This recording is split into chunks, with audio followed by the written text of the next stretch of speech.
Buona vacanze. Bel été à tous, bonnes vacances.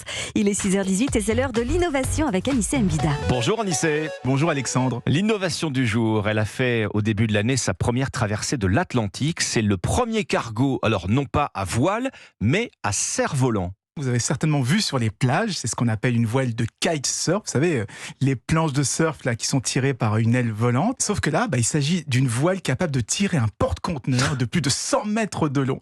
Et l'intérêt, c'est de lui permettre de couper ses moteurs de temps en temps et d'utiliser uniquement la force du vent pour économiser jusqu'à 20% de carburant. Parce qu'on le rappelle, le transport maritime est responsable de 4 à 5% des émissions mondiales de CO2, c'est-à-dire autant, si ce n'est plus, que le transport routier. En plus, on parle d'un fuel lourd, extrêmement polluant, qui émet énormément de gaz toxiques.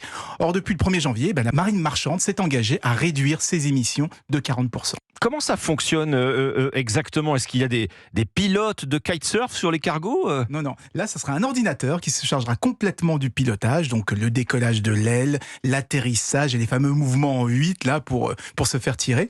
L'année dernière, ce sont les Allemands de SkySails qui avaient fait leurs premières expérimentations. Et dans les prochains jours, ce sont les Toulousains de Airseas qui vont équiper le Ville de Bordeaux. C'est un cargo qui fait 150 mètres de leur propre système. Il va prendre la mer pour transporter des pièces d'avion entre la France et les États-Unis. Les tests vont durer 6 mois et si tout se passe bien, d'autres lignes régulières seront équipées. Alors ce système, justement, est-ce qu'on peut l'utiliser, Anissé, pour autre chose également que des cargos? Mais oui, parce que c'est une voile totalement autonome qui s'installe sur n'importe quel bateau à moteur.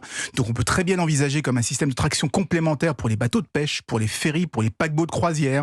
On pense même aussi l'utiliser pour étendre l'autonomie des bateaux à hydrogène. Et c'est vraiment le grand retour de la voile dans le transport maritime et une façon plutôt unique de réduire la pollution de tous ces vieux moteurs au fioul là. L'innovation revient demain dans Europe 1 Matin. Merci Anissé Mbida.